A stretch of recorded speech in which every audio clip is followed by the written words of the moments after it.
Hey guys, how's it going? Welcome back. My name is Matt McNulty. Thanks for coming to my channel. Today's video, we're going to keep in kind of the same tradition as last week's true crime.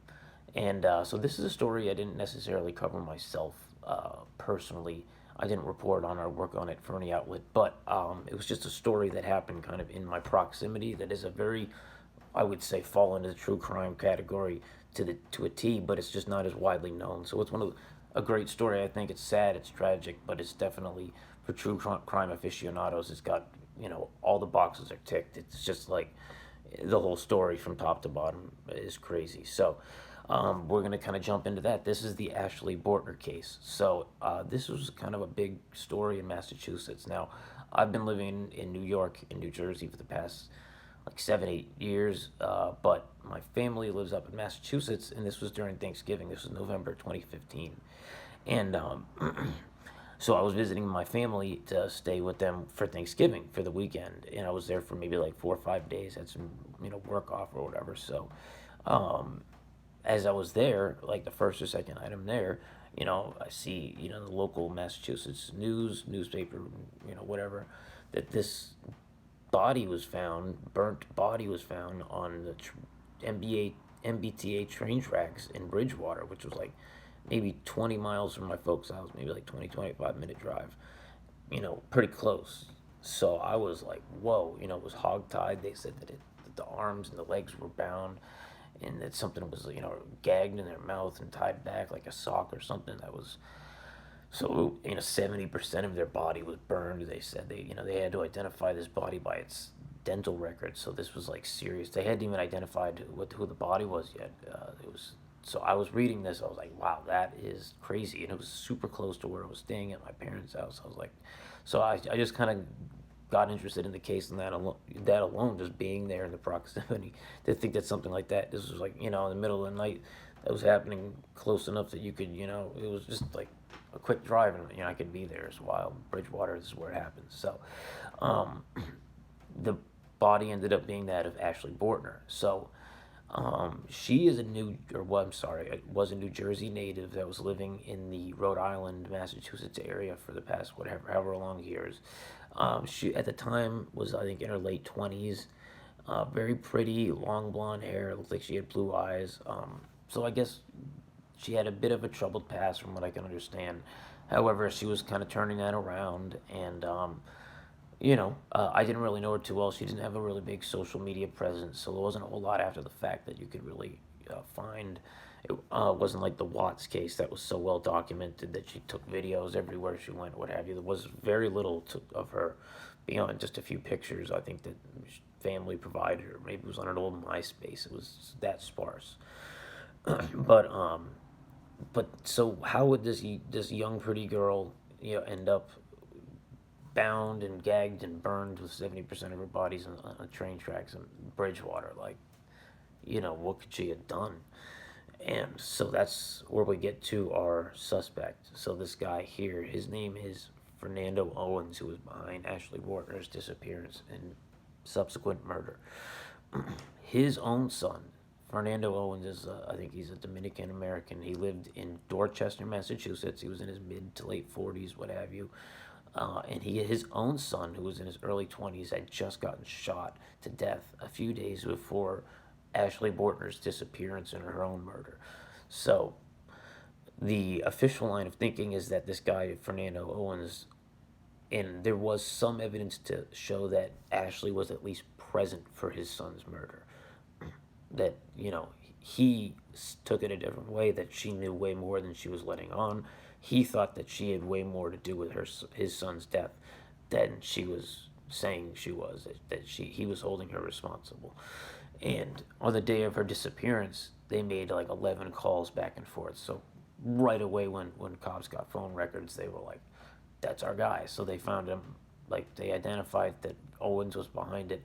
There was some other tertiary characters that were on the sideline, that were friends of his, that helped to dispose of the body and what have you. But by the time they identified Fernando Owens, he already left the country. He was in Santo Domingo. So he was gone, just like the Michael Jones Orlando Araya case. By the time the authorities found out who was behind this horrible, crazy, depraved murder, they're already out of the country. Like they know they just fly the coop right after this happens. It's crazy to me. And for the longest time, I thought he was going to get away with it, just like the Orlando Area case. Eventually, he did get caught, but I was like, man, this guy's he's gonna get away with it. I thought he was gonna get away with it. But no, eventually they did send some like U.S. Marshals or whatever, and they caught him. They brought him back incident free. But so he's up here in a Massachusetts prison, where he belongs.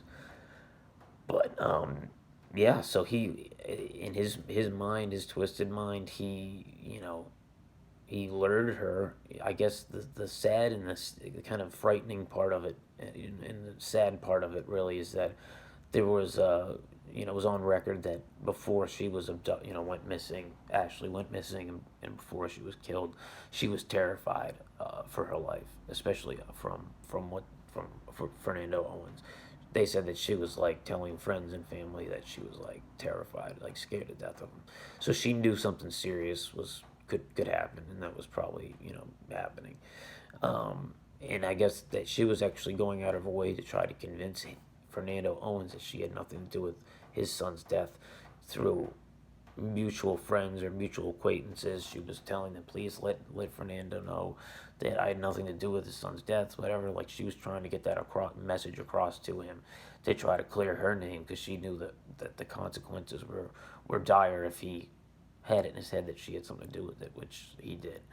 So he lured her over to his apartment in Dorchester, and then him and then several other accomplices. It was a family, the Squires, who were a married couple that were from New Hampshire, but they were busted because their cell phone records showed that they were right there where she was, murdered, and where her body was dumped in Bridgewater.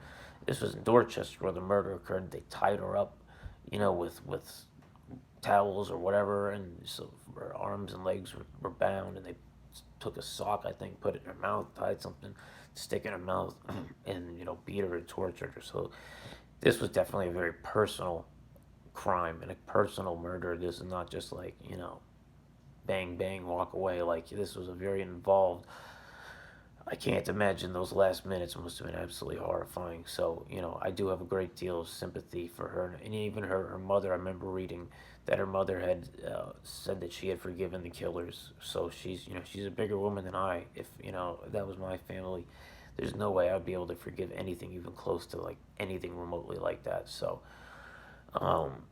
wild story. And I don't think one that many true crime aficionados are aware of, but it's really an interesting one. And it's, yeah, you Google it up, you'll get caught in that rabbit hole. The whole story is just like, it has every checkbox, X'd out for true crime. It's a fascinating story from top to bottom, from the suspect and the motive and everything.